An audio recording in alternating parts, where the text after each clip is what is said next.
নমস্কার বন্ধুরা, সবিতা কিচেনে সবাইকে স্বাগত। আজও আমি প্রতিদিনের মতো আরও একটা রেসিপি নিয়ে হাজির হয়ে গেছি। আজ আমি বানাবো পুঁইশাকের চচ্চড়ি। এই পুঁইশাকের চচ্চড়িটা কিন্তু খেতে ভীষণই ভালো আর রান্নাটা খুবই সহজ। এর মধ্যে নানান রকম সবজি দিয়ে রান্নাটা করা যায়। আমি কুমড়ো, নর্মাল আলু আর রাঙা আলু দিয়ে এই পুঁইশাকের চচ্চড়িটা বানিয়েছি। আপনারা ইচ্ছে করলে এর মধ্যে একটু ঝিঙে, একটু বেগুন এগুলোও কিন্তু দিতে পারেন, তাহলেও কিন্তু খেতে ভালোই লাগবে। তাহলে আমি এই চচ্চড়িটা কি করে বানালাম সেটাই দেখে নেওয়া যাক।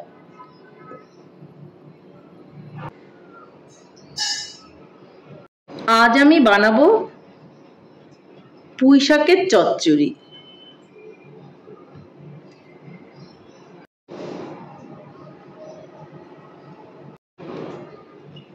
এই পুঁইশাকের চচ্চড়িটা বানাতে গেলে আমাকে নিয়ে নিতে হবে অবশ্যই পুঁইশাক। পুঁইশাকগুলো দেখুন আমি বড় বড় করে কেটে নিয়েছি, কারণ পাতাগুলো উনুনে দিলেই কিন্তু গলে যাবে।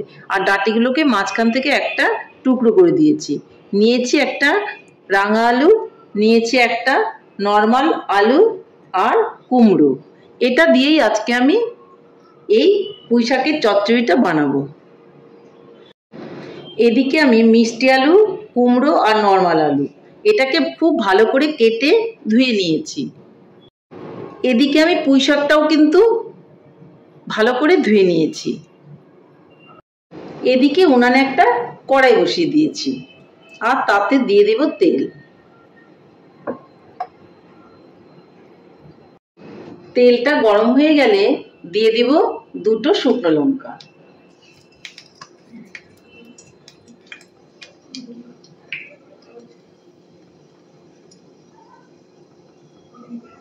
দিয়ে দেব একটু সর্ষে,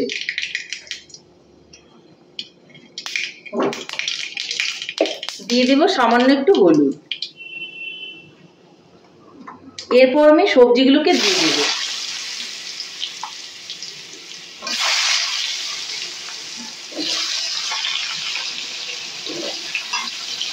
নর্মাল আলু, রাঙা আলু আর কুমড়ো সবগুলোই কিন্তু আমি একসঙ্গেই দিয়ে দিলাম।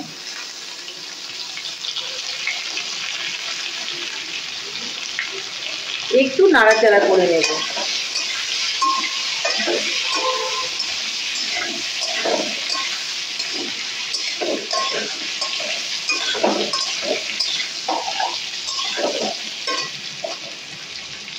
এর মধ্যে এখন আমি দিয়ে দেব অল্প করে লবণ।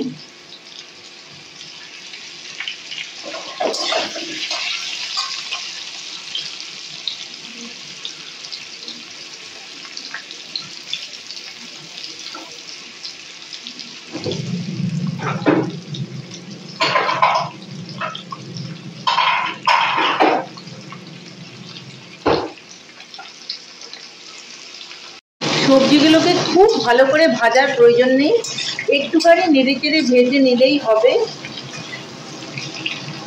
এখন আমি এর মধ্যে শাকগুলো যে ধুয়ে রেখেছিলাম সেই পুঁই শাকগুলোকে দিয়ে দেব।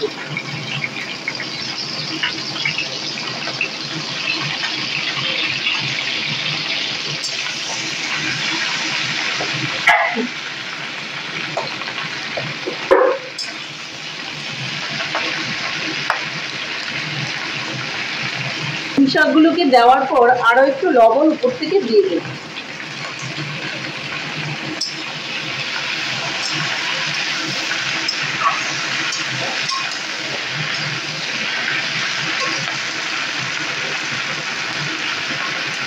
আর দিয়ে দিব আরো একটুখানি হলুদ।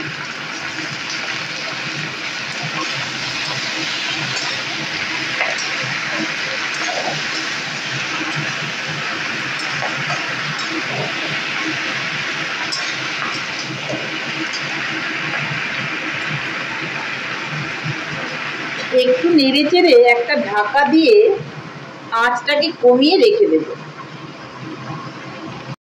ঢাকনাটা তুলে আবার একটু নেড়ে চেড়ে দেব। দেখুন কতটা দেখা যাচ্ছিল আর এখন কতটা কমে গেছে।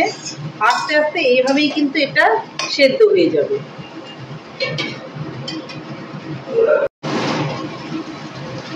দেখুন সব সবজিগুলো কিন্তু আমার সেদ্ধ হয়ে গেছে। এখানে এক্সট্রা কোনো জল দেওয়ার প্রয়োজন নেই। এই শাক থেকে আর সবজি থেকে যেই জলটা বেরোবে সেই জলেই কিন্তু রান্নাটা হয়ে যাবে। এই পুঁই শাকের চচ্চড়ি বানানোর জন্য আমি একটুখানি সর্ষে আর কাঁচা লঙ্কা বেটে নিয়েছি, সেটা আমি এখন এখানে দিয়ে দেব।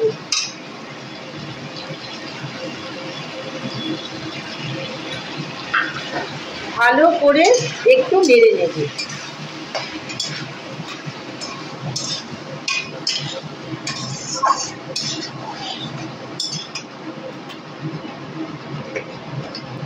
এখন আমি এখানে দিয়ে দেব অল্প করে চিনি। যেহেতু সবজি আর শাক আছে এই জন্য চিনিটা দিলে ভীষণই ভালো লাগবে।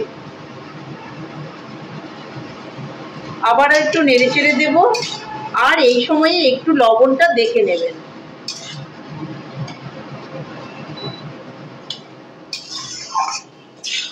যদি লবণটা ঠিকঠাক না হয় একটুখানি লবণ কিন্তু এই সময়ে দিয়ে দিতে পারেন। যারা নতুন রাঁধুনি তাদের উদ্দেশ্যে বলছি, চিনিটা দেওয়ার পর কিন্তু একটু জল ছাড়তে পারে। খুব ভালো করে দেখে নিতে হবে জলটা যেন শুকিয়ে যায়। তরকারিটা নামার পর বা চচ্চড়িটা নামানোর পর যখন জল ছাড়বে তখন কিন্তু খেতে মোটেও ভালো লাগবে না। যার জন্য আঁচটাকে আমি এখন বাড়িয়ে দেব। আর এক্সট্রা যে জলটা বেরোলো সেই জলটাকে কিন্তু আমি ভালো করে একটু কষিয়ে নেব।